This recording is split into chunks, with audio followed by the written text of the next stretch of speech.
इन 2500 वर्षों में मनुष्य के मन में इतने ज्यादा विकृत विचार, इतना दमन,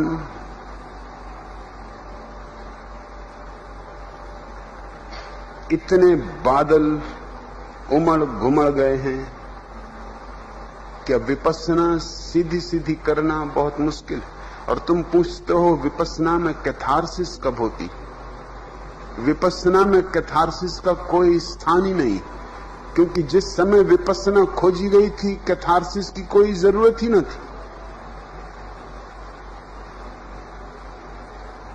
अब अगर कैंसर ही ना हो तो कैंसर के इलाज की क्या जरूरत है?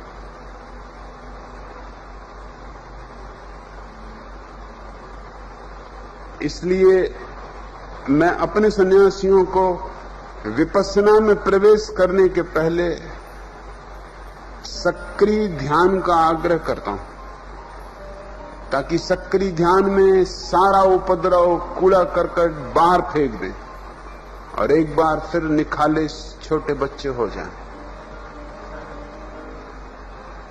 फिर विपස්සना शुरू करें। लेकिन अगर तुमने सीधे विपස්සना शुरू की तो तुम एक खतरा करोगे।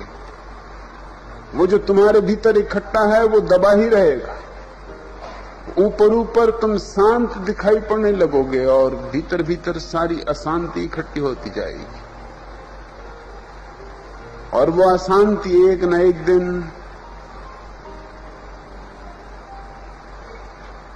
एक विस्फोट की भांति फूट सकती, फूटेगी। एक सीमा है जब तक तुम उसे दबाए रख सकते हो। विपස්සना सीधी शुरू करने के मैं पक्ष में नहीं हूं।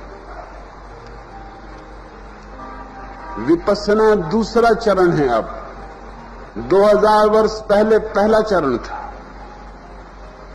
अब विपස්සना दूसरा चरण है। अब पहला चरण सक्रिय ध्यान। सक्रिय ध्यान तुम्हें विपස්සना के लिए तैयार करेगा। सक्रिय ध्यान काफी नहीं है, उससे तुम आत्मज्ञान को उपलब्ध नहीं हो जाओगे। लेकिन सक्रिय ध्यान तुम्हें धोके, जैसे गंगा में स्नान कराए हो, ऐसा स्वच्छ कर देगा।